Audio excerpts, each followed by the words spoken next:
My name's Tony Amorta. I'm also known as Tony Butler.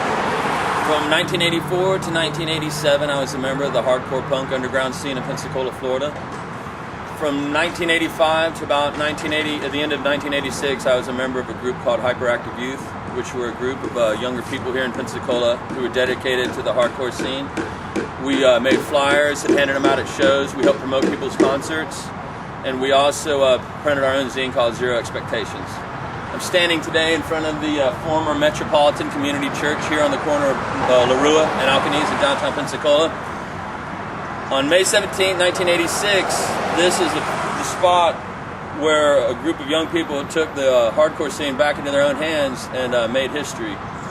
At this spot, we as a group of young people set up a show that over 300 people attended. At that time, nobody our age in the city had done anything like that. Up until then, shows had been booked by people who had a lot more experience than us and who were a little bit older than us. We took a chance and booked this show and handed out flyers, and we figured about 50 people would come. However, we had over 300 show up. Around the end of 1985, all ages shows had ceased to exist in Pensacola. Up until then, they had taken place at a club called The Mix on the other side of the city. So we were at odds to find a venue to have bands in. So what we started doing individually, we would go around to all these different places in the city looking to find a place where bands would play. We went to bingo clubs, we went to churches, we went to youth places, YMCA, things like that. We got turned down by everybody. I mean, literally the doors were slammed in our face. My great friend Thomas Manning called me up and said, "Hey, I found a venue." I'm like, "Where at?" And he was like, "It's at the corner of Larua and Alcanese. It's called the Metropolitan Community Church. They're only going to charge us like $100 to use the place." I don't even think it was that much, maybe $50. And he's like, we can use that." So we came down and checked it out, and it was perfect. This place was wide open. There was a stage already built in the far back end. The only thing that was bad about it was ventilation. There was no ventilation whatsoever.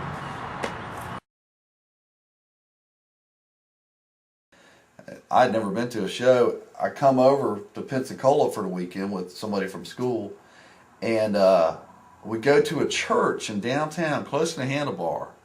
And apparently it was I guess a gay church, but it was a Catholic church too. And so when I come up to the place, I said, "What the fuck is this? It's in a church basement or something?" And there was two, like, I don't know if they're cardinals or priests, but they were they're full robes and everything standing outside. I said, "This is fucking weird, man."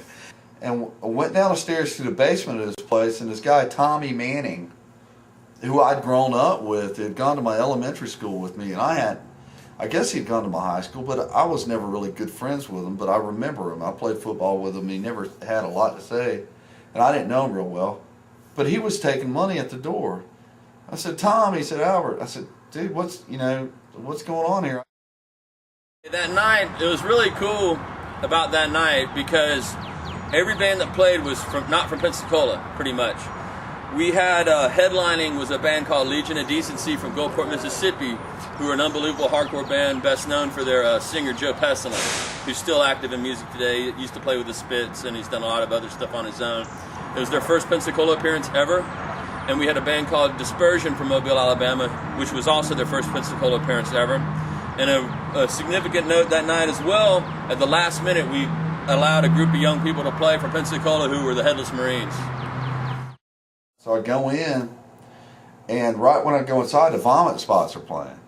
And it's real fast, and it seemed like the songs would be real slow, and then all of a sudden, it'd be like 1, 2, 3, 4, and they would just go 1, 2, 1, just super fast.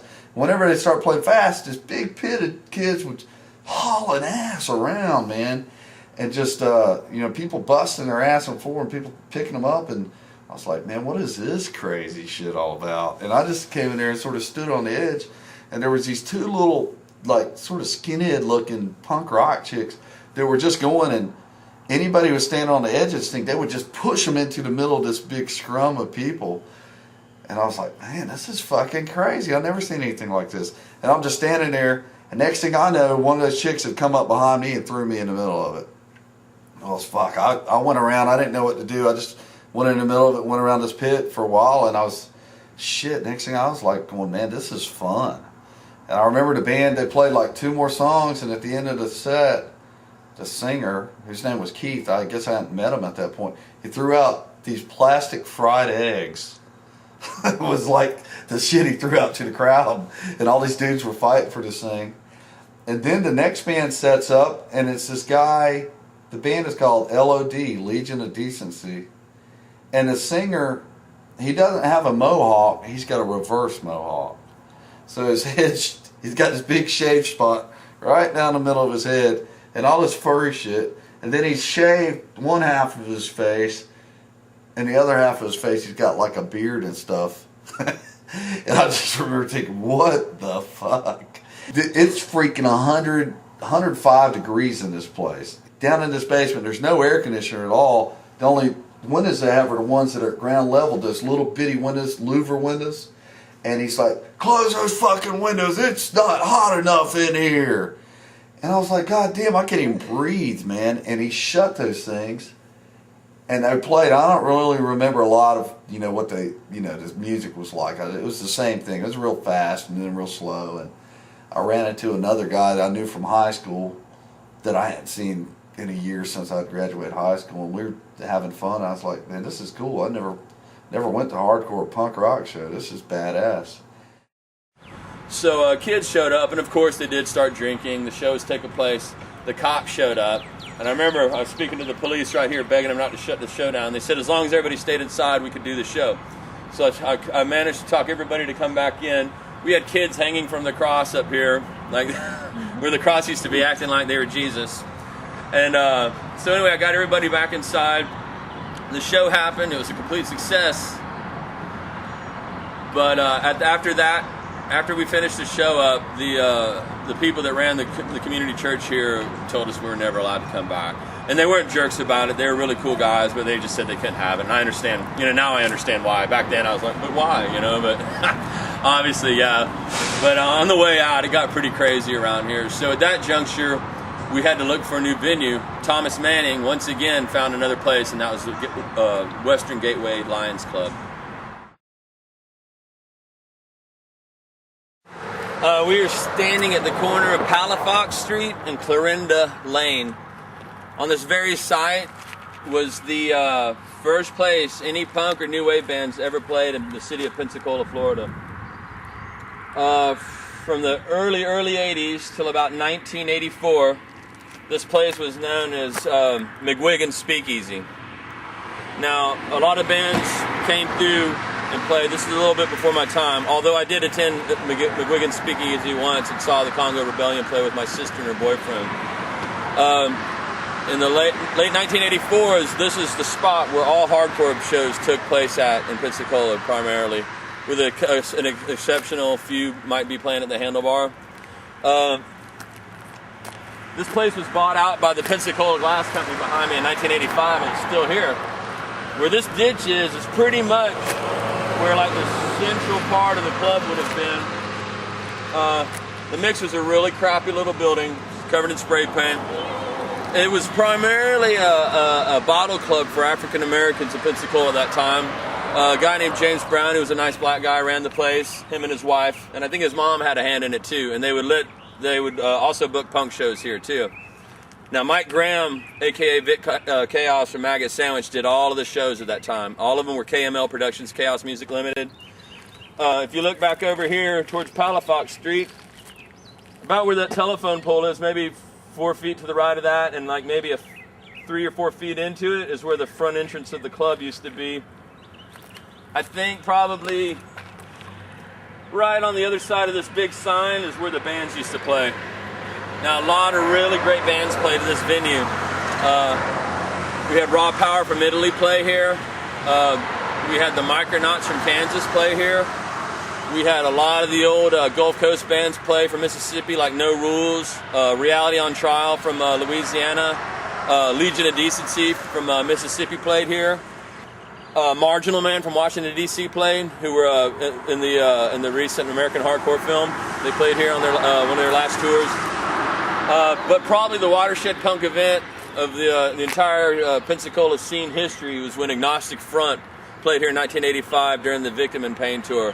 It was unbelievable. I think there's probably 400 to 500 people here, and it was just a phenomenal show that really changed a lot of people's lives. This is the first place I ever felt like I belonged anywhere when I came to this place, and this is the first time I've stepped foot here since 1985 when it shut down. I met some of my best friends ever at this place, and I met people that changed my life, and it introduced me to a way of life that I still follow to this day, 24 years later. If you were like a punk, hardcore kid, people didn't like you, especially in the South and especially in Pensacola. It was a very conformist attitude, I think that's what everybody who was into the scene was trying to kind of get away from. So we had a lot of problems with jocks and rednecks. For a few times they came down here and tried to start fights. A lot of times we'd hang out back here. This was just a parking lot because this building wasn't here at that time. So kids would park their cars and we'd be drinking beer, listening to the music and stuff like that. And I remember one night we had some guys show up. I think they were from Washington High School, some baseball players. And they started a fight and they ended up getting a lot more than they bargained for. We ran them out. I remember we had one guy in his car. I think he was in a VW and we were rocking it back and forth and stuff like that. I think the biggest difference between now and then is it was something new back then. And the fact is that there was no internet, obviously. No mass media, and it wasn't accepted. It was a very unaccepted way of life, and that's what made it cool. Now you can have a freaking bone shoved through your nose and tattoos all over your throat, and you usually won't even get a second look. And back then, most people didn't even have tattoos. In any music scene, you have a group of people who somehow cosmically come together at the same time and meet each other and make things happen. And I tell you, it was a meteoric time. I mean, it happened and it burned out like that. We're talking like 84 to 87 in Pensacola. That's nothing. That's 3 years, And I was in the Marine Corps for 4, so, it's 1 year less than I was in the Marines. But during that 3-year period, it was phenomenal. People take shows for granted. They just expect them to happen. That's not how it was for us. Like, any show that came through town, even if I didn't have anything to do with it, I was promoting it. I was calling people. We were making flyers by ourselves and handing them out. So I think that's probably one of the big differences between now and then.